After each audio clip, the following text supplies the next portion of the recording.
Hi guys, welcome back to an explore literature. इस video के अंदर हम जॉन डन की जो भी सारी पोएम्स है, 3 आपके सिलेबस में, एक तो द गुड मोरो, द सनराइजिंग एंड कैनोनाइजेशन, इन तीनों के इंपॉर्टेंट क्वेश्चंस हम इस वीडियो के अंदर डिस्कस करने वाले हैं। तो लास्ट तक बने रहिएगा ताकि आप किसी भी पॉइंट को मिस ना करें। एंड गाइस, बहुत टाइम लगता है सारी पीपीटीज बनाने में एंड आपके लिए वीडियोज़ रिकॉर्ड करने में। So at least you can like this video and subscribe this channel, और अपने आप फीडबैक्स भी दे सकते हैं in the comment box, so that I can know कि क्या इंप्रूवमेंट्स करने की ज़रूरत है and if you like it और नॉट। तो अब ज़्यादा टाइम ना वेस्ट करते हुए करते हैं वीडियो को शुरू। So the first question is, how does Donne combine physical and spiritual love in the poem the Sun Rising. कि जो आपकी पोएम है द सन राइजिंग, उसके अंदर जो पोएट हैं जॉन डन, उन्होंने फिजिकल और स्पिरिचुअल लव के एलिमेंट्स को कैसे कंबाइन किया है। तो सबसे पहले आपका टास्क है इन दोनों एक जो इम्पॉर्टेंट टर्म्स हैं उनको हाईलाइट करना। मैं बहुत सारी वीडियोस बना चुकी हूँ इंपॉर्टेंट क्वेश्चंस पे, आई होप आपने उनको चेकआउट किया होगा। तो मैंने सब में ये चीज़ बताई है कि क्वेश्चन ध्यान से पढ़ो, क्योंकि आंसर तो सबको ही लिख देगा, हर किसी को पता है कि इस पोएम में क्या हुआ था, क्या समरी चेपना है, सबको पता है वो चीज़। लेकिन द थिंग इज़ कि आप उस चीज़ को प्रेजेंट क्या कर रहे हैं। तो यहाँ पर आपने हाईलाइट कर लिया कि भाई फिजिकल और स्पिरिचुअल लव के बारे में बताना है। अब आपको क्या करना है कि न्यूट्रल आपका व्यू पॉइंट प्रेजेंट करना है, क्योंकि यहाँ पे एनालाइज तो करना नहीं है आपको, ना ही क्रिटिकली आपको उस चीज़ के बारे में बताना।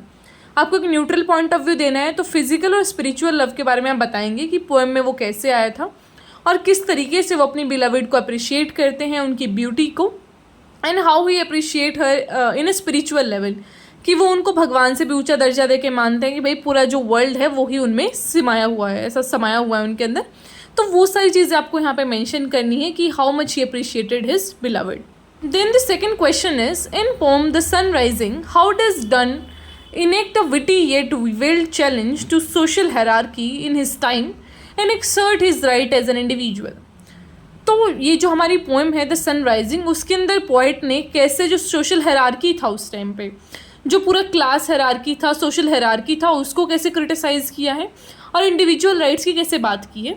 तो ये भी आपको पॉइंट जो पूरा पोएम है उससे उठा के चीज़ें लिखनी है कि भाई यहाँ पे उन्होंने ये चीज़ बात की, यहाँ पे इंडिविजुअल लेवल की बात की है, जहाँ पे वो अपनी चॉइस बताते हैं कि जो सन है वो कैसे उनको डिस्टर्ब करता है, या फिर आप उनको जाके कीजिए। तो वो सारी चीज़ें जो सारी पोएम्स के अंदर, अब यहाँ पे तो इस पोएम का नाम आ गया कि सन राइजिंग से ही लिखनी है, लेकिन अगर यहाँ पे पोएम का नाम ना आता तो फिर आप कहाँ से लिखते। तो आप किसी भी पोएम से लिखते जहाँ पे ये चीज़ बताई गई है। इसलिए पोएम के टेक्स्ट को पढ़ना बहुत इंपॉर्टेंट होता है, क्योंकि आपको पता रहता है कि उस पोम में सोशल हायरार्की आया था, कास्ट आया था, क्या आया था। तो वो सारी चीज़ें, रिलीजन एंड ऑल के बारे में आपको फिर पता लग जाता है कि भाई ये थीम्स की बात हुई थी, इसलिए इस क्वेश्चन में हम ये पोएम का रेफरेंस ले सकते हैं। फिर जो नेक्स्ट क्वेश्चन है आपका वो है आरटीसी। आरटीसी का मतलब होता है रेफर टू द कॉन्टेक्स्ट, मतलब कि जो टेक्स्ट है उसमें से कुछ लाइन्स आपको उठा के दे देंगे, आपको ये नहीं बताया जाएगा कौन सी पोम से है वो। इसलिए आपको पता होना चाहिए सबसे पहले कि टेक्स्ट के अंदर था क्या। तो जब आप इसको पढ़ेंगे, she is all states and all princes and nothing else is, princes do but players compare to this, all honour's mimic, all wealth alchemy. मैंने इस पोम को पूरा कवर कर रखा है द सन राइजिंग को। आप इसकी लाइन्स की जब देखेंगे तो मैंने अच्छे से बता रखा है word to word, line by line, कि इन चीज़ों का मतलब क्या है। तो पहले तो आप वो वीडियो देखिएगा अगर आपको कोई क्वेश्चन नहीं आता। अगर आपने पहले ही चेकआउट कर लिया तो दी बेस्ट, अब आप इस क्वेश्चन को अटेम्प्ट करके देख सकते हैं। तो यहाँ पे वो क्या कहना चाहते हैं, यहाँ पे वो ये बोलना चाहते हैं कि जो सारे स्टेट्स हैं, जो प्रिंसेस हैं, जो भी रूलर्स हैं, वो हमें तो कॉपी करते हैं, वो हमारे ही तो जो पूरा एक एक्ट है वो करते हैं। What they all do is कि सारी चीज़ें हमें प्ले करके हमें पागल बनाते हैं। तो वो सारी चीज़ें कि जो मेरी बिलवड है उसके अंदर ये सारे लोग समाये हुए हैं, मेरे लिए वही एक रूलर है, वही मेरा पूरा संसार है। तो वो चीज़ें आप वहाँ पे अच्छे से समझ पाएंगे। यहाँ पे I can not explain the full context, तो वहाँ से आप देख सकते हैं इस चीज़ को। नेक्स्ट क्वेश्चन है, in Donne's poetry erotic love is often given a spiritual dimension, how is this achieved in the canonization. कि जो डन की पोइट्री होती है ना, उसमें इरोटिक लव को हम स्पिरिचुअल डायमेंशन से दिखाते हैं कि ऐसा पूजनीय टाइप में, एक भगवान के बराबर टाइप में, रिलीजियस वे में दिखाते हैं। तो कैनोनाइजेशन जो पोएम है उसमें इस चीज़ को कैसे अचीव किया गया है, तो ये आपको बताना है।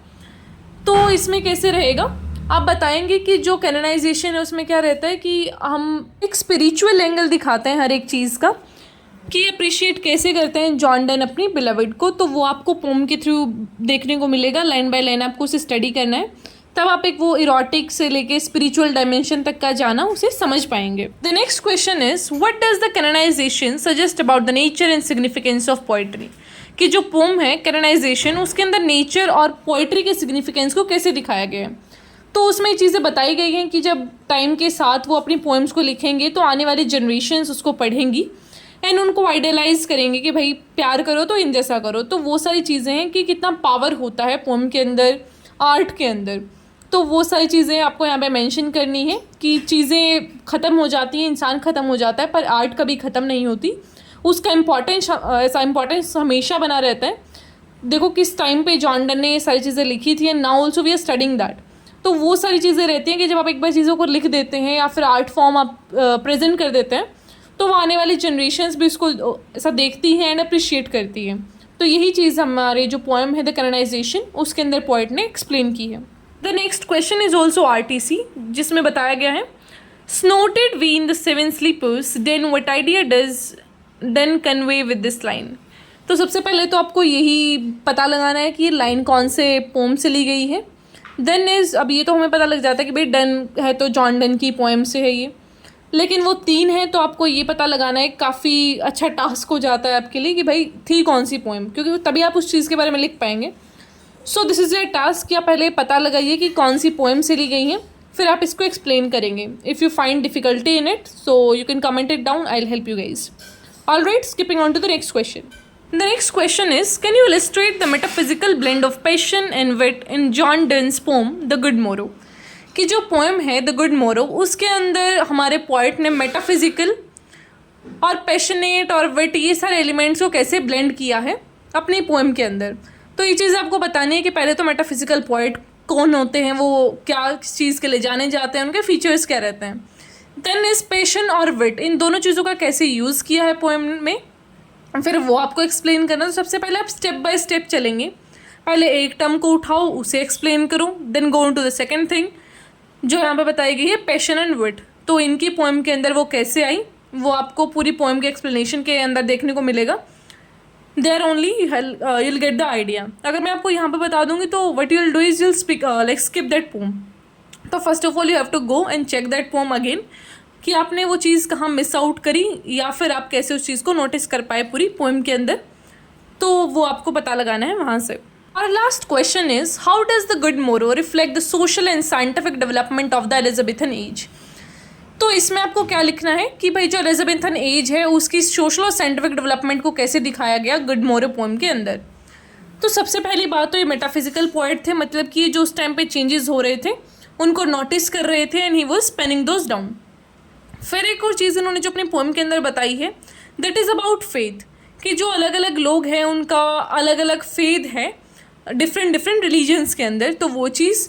Then the second thing was geographical developments, कि कैसे जो लोग थे वो न्यू मैप्स क्रिएट कर रहे थे, एक्सप्लोरेशंस हो रही थी।